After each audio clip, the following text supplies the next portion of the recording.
राहुल गांधी को मानहानि के मुद्दे पर मानहानि के केस में सजा सुनाई गई।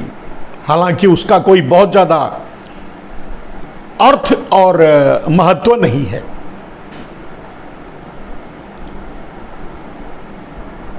इसकी व्याख्या हम आपके सामने रखेंगे, उसके फायदे और नुकसान को भी आपके सामने रखेंगे। लेकिन संसद में अब यह तय हो गया कि अडानी की जांच नहीं होगी। जेपीसी द्वारा अडानी के मुद्दे पर जांच नहीं होगी। यानी नरेंद्र मोदी, भारतीय जनता पार्टी तय कर चुकी है और निर्णय ले चुकी है कि वो जांच नहीं होने देगी। ये बहुत साधारण सा प्रश्न है और साधारण सा उत्तर भी। पूरा देश और विपक्ष चाहता है कि अडानी के घोटाले की जांच हो, लेकिन भारतीय जनता पार्टी चाहती है कि अडानी के घोटाले की जांच नहीं होगी। क्योंकि नरेंद्र मोदी चाहते हैं कि घोटाले की जांच ना हो, अडानी पर कोई बात संसद में ना हो। अब प्रश्न उठता है, आखिर क्यों? ऐसी क्या बात है? ऐसा क्यों? और यह बहुत दिनों से मुद्दा चल रहा है। संसद इसके पहले जब चल रही थी तब से, अभी भी और आगे भी चलेगा। और अगला चुनाव अडानी के मुद्दे पर ही लड़ा जाएगा, होगा। नरेंद्र मोदी की पूरी कोशिश होगी कि वो चुनाव 2024 के चुनाव को पुलवामा जैसे किसी हमले को मुद्दा बनाकर चुनाव करवाया जाए, या कहीं पूरे देश में आतंकवादी घटनाएं करवाकर चुनाव कराया जाए, या हिंदू मुसलमान के दंगे करवाकर, या हिंदू मुसलमान के दूसरे और छोटे बड़े मुद्दों को लाकर उस पे चुनाव करवाया जाए। आप देख रहे थे कभी मदरसे की बात, तो कभी इसकी बात, कभी उसकी बात, मिला जुला करके हिंदू मुसलमान के मुद्दे पर एक ही मुद्दा है नरेंद्र मोदी के पास चुनाव लड़ने के लिए, हिंदू मुसलमान। उसके अलावा कोई मुद्दा नहीं है नरेंद्र मोदी के पास चुनाव लड़ने के लिए। तो आती है बात चुनाव की, तो यह साफ हो गया है कि अब 2024 का चुनाव विपक्ष अडानी के मुद्दे पर लड़ेगा और पक्ष यानी नरेंद्र मोदी हिंदू मुसलमान के मुद्दे पर लड़ेंगे। देखना यह है कि कौन किसको अपने मुद्दे पर घसीट कर लाता है। वैसे राहुल गांधी अड़ गए हैं।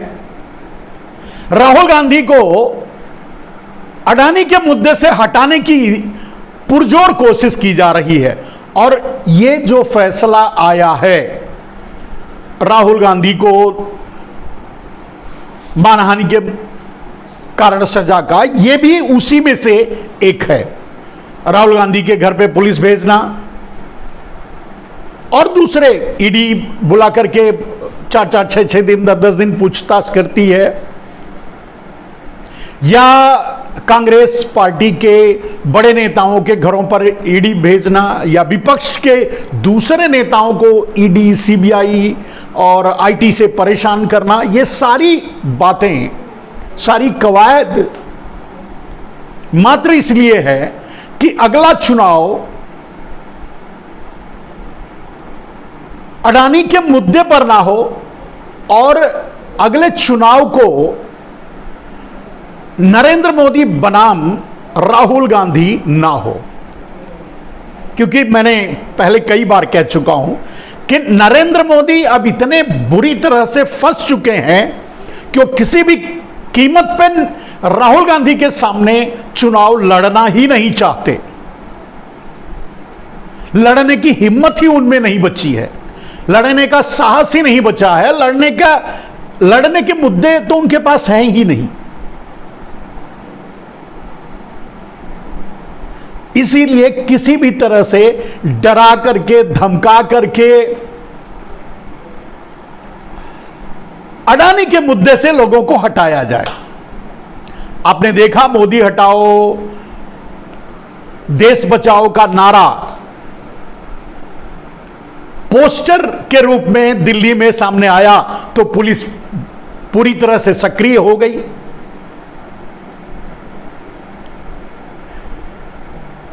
जबकि इससे पहले 2010 से पहले नरेंद्र मोदी चुनाव में मुद्दा ही उनका था, मनमोहन सिंह हटाओ, कांग्रेस हटाओ,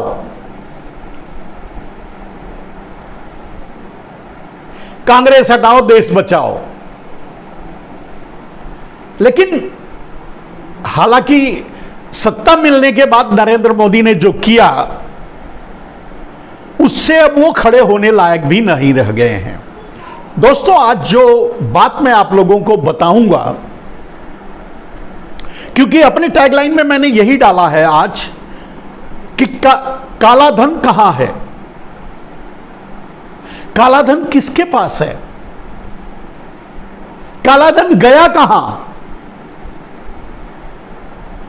और सबसे बड़ी बात, काले धन के मुद्दे का हुआ क्या। क्या नरेंद्र मोदी अब काले धन के मुद्दे पर चुनाव नहीं लड़ेंगे? एक बात शायद विपक्ष भी इस बात को समझ नहीं रही है। हालांकि हो सकता है कि कांग्रेस और विपक्ष इस बात को समझ रही हो। अडानी को मुद्दा बनाकर ब्लैक मनी पर चुनाव लड़ना, हाईलाइट करना, यह उसका मकसद हो। अडानी के घोटाले, अडानी के स्कैंडल को सामने लाकर या सामने रख करके चुनाव लड़ने की कोशिश ये बताती है कि काला धन आज भी बहुत बड़ा मुद्दा है। और सीधे विपक्षी पार्टी कांग्रेस काले धन पर नहीं बोल रही है, लेकिन अडानी को घेर कर इनडायरेक्टली काले धन के मुद्दे को ही